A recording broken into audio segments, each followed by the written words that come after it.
It's not anything like you see on TNT or any of the television stations that actually buy this shit. They actually have their own network, the WWE network. Now, I can't imagine that being popular, but I could be wrong. I don't know. I haven't done the research. So the end of the fight comes, and Roman Reigns, who has the belt, the heavyweight belt, he pins AJ Styles, and it's 1, 2, 3. Finally, after like the 18th time that I listened to 1, 2, like the 18th time, it was so annoying. It was the most annoying thing. Like, that's why I like boxing. Like, when you hit somebody and they hit the ground, like, you got a standing 8 count or 10 count maybe, but there's none of this fucking shit that you get to, like, the ref gets to be objective about it. I mean, he does if he wants to call off the fight, but when you hit the floor, you hit the floor. And that's what I really don't like about MMA either, to be honest with you, is that you could tie somebody up in an arm bar or whatever, and that's fine, but you can tap out. I wish that they would affiliate, and I'm surprised that the wrestling life does not affiliate more reality into their product and it is a product, and so is I always call him Ian McGregor because I cannot refer to him by his real name because this guy is a fucking joke. This guy needs to be in the WWE. That McGregor guy, Nate Diaz, no, that dude is a baller. He is fucking tough as shit. He will beat you. This McGregor guy needs to go over to the WWE, and the whole fact that he's talking about fighting Floyd Mayweather in a boxing match is completely ridiculous. And the fact that he thinks that Mayweather needs him is even more ridiculous, but that's neither here nor there. I'm just straight up sick of these boxers, MMA fighters. Like, it's all about hype. I mean, that's the big thing. My guy, David Haye, came out of retirement, and he beat the shit out of a couple of guys that nobody heard of. It's not a good profession. And you got to overhype and overhype and overhype and overhype. Hype. And I hate that about it. But that's exactly what the WWE is. It's hype. There were even a tag team situation the night that I watched my daughter lose the championship match to Roman Reigns, the reigning heavyweight wrestler. And a couple fights before it were the hype bros.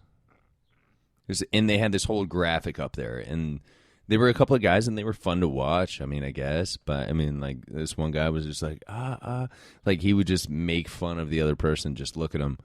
And there was this other guy called Golden Truth that I liked, too. Like, his persona, I can't imagine what choices your life has led you into this. And I'm going to tell you how.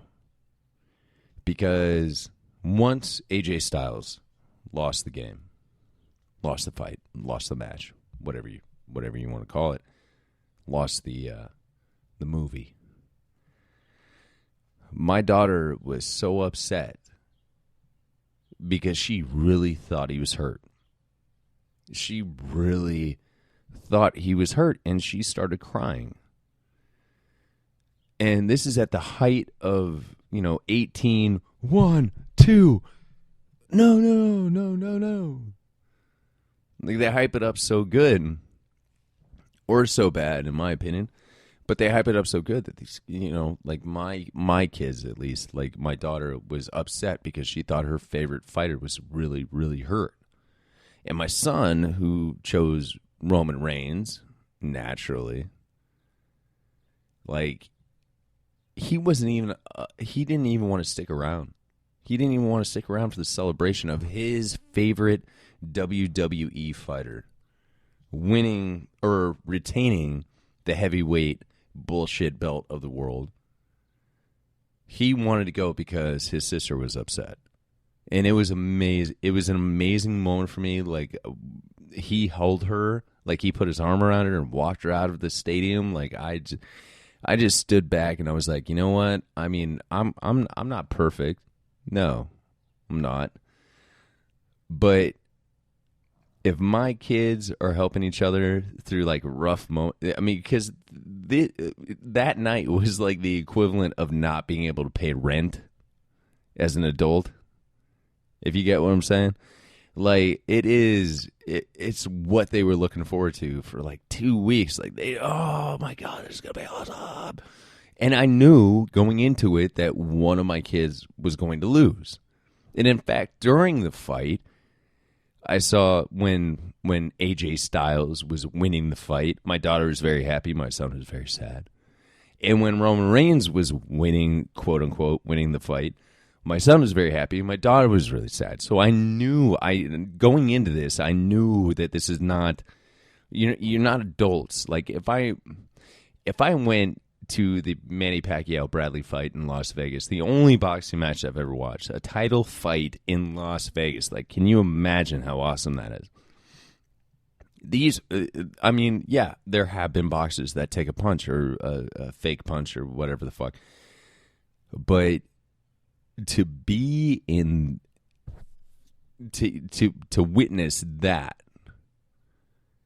and I witnessed that with somebody who would rather be on Facebook than watch this belt real life fight where punches actually hurt. I would have rather gone to that fight with a tube of toothpaste. Like I really would have. I would have rather bought Colgate a goddamn ticket and fucking gone in there and, sat with my Colgate and enjoyed it, because this guy, like, he just wanted to be there just so he could say that he could be there, so he could post on Facebook that he was there and da-da-da. He didn't know, anything about either of the fighters. Either one. Not even one of them. He didn't know shit. All he knew was one of his friends was from the Philippines, which is where Manny Pacquiao hailed from. I wish I could have chose somebody else. I would have rather, I'm serious, toothpaste. I really would have rather. But I couldn't say that because I was married and he was my brother-in-law and I was excited about it and blah, blah, blah. But it was an amazing experience watching my kids like help each other through this traumatizing moment of losing everything. And as an adult, like I was a fan of the Patriots when they went 18-0, going into the Super Bowl with Eli Manning and that crazy ass play that, like, I remember sleeping pretty good that night. But my kids couldn't. They were amped and they were excited, so that was cool. Another thing that I'll never let my kids do is get next to a gorilla cage. Apparently. I don't know. I'm pissed off about it. I don't really want to talk about it because I don't particularly give a shit, but the narrative in the media of this whole situation with the gorilla, what happened was there was a boy who fell into a gorilla pit.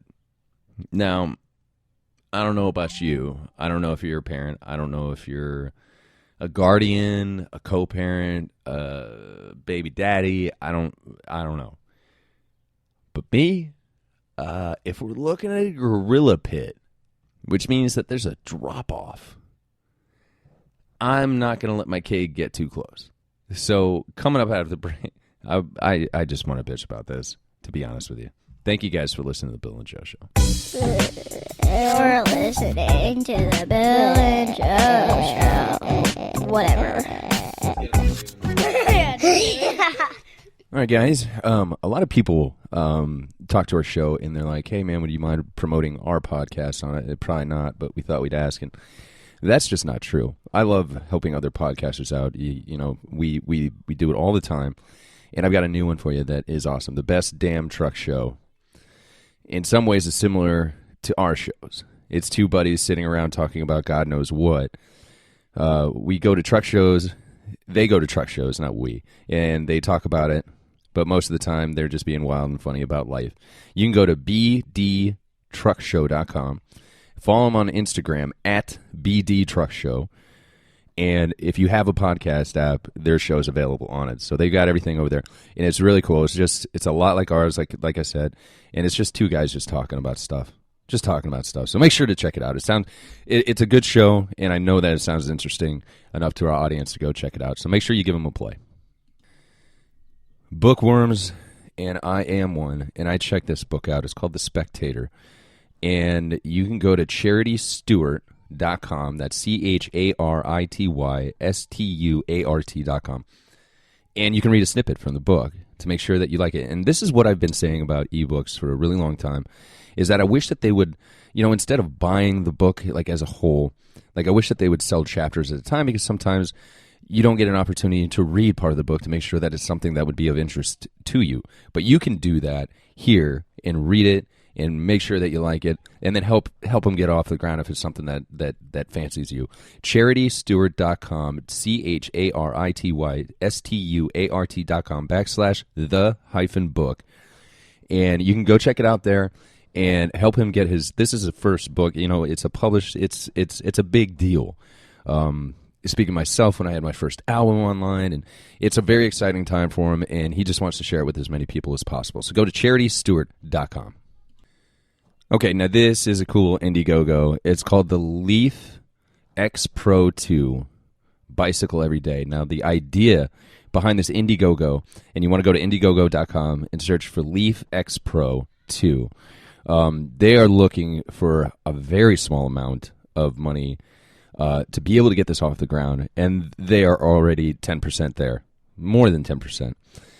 They've got, anywhere between a small dollar amount to hundreds of dollar amount. Just depends on how much you want to get involved with it. But what it is that it's a contraption that you fit around your back that will protect you from like the elements if it starts raining or if it's too windy. It's got a really cool design too. Like, it will take care of you, and it looks pretty sweet. It almost turns your bicycle into a motorcycle car almost. It looks really cool. So if you want, go to Indiegogo.com and search for Leaf X Pro 2. It's based out of London, UK, and you know how I feel, how I love the UK, and how I love anything that basically comes out of it. This is really cool. And if you're in the UK and you have a bike, then you definitely need this. So go to Indiegogo.com and search for Leaf X Pro 2. You're listening to the Bill and Joe Show. Whatever. And welcome back to the Bill and Joe Show. Yeah, this gorilla business is it's out of control. It is out of control to me. I'm seeing memes and people like posting things like a gorilla walking away, or a gorilla at a window next to a kid, and it says like, "Leave me alone before you get me shot." Like, it's just dumb stuff like that, man. Listen, I mean, the parents are negligent here, obviously, and there have been a couple of outlets that really went out of their way to try and find out who these parents are, and their criminal background and where they work and if they're married, blah blah blah. Like, it's gotten out of hand. Like, Cecil the Lion, it's basically worse than that. Look, I know that not everybody has kids, so it's going to be hard to relate to somebody that doesn't. But, well, first of all, I obviously, like I said, I would never let my kid get close enough to a railing. I mean, but that's, I'm anxiety riddled anyway. So, like, when it comes to my kids in public places, especially when they're around an animal that could fucking kill them easily, like, no, it's just not my thing. Plus, I don't like zoos in general. I think zoos are horrible. If it was up to me, like, we wouldn't allow for them. Like, I understand that it's great to have an animal here that, isn't from this place, and the kids can, learn about them and stuff, but there are better ways to do that. And I would just hate to be one of these animals that are just locked in a cage. Like, and we don't like to think of ourselves as animals, but just think about that. Like, it's bad enough that we voluntarily go into a job and sit behind a cubicle for 8 hours a day, but then we get the other 16 to sleep, fuck, drink, do whatever we want. I mean, and we talk about that cubicle being like a prison. Like, this is prison. Like, this is an animal who wants to run.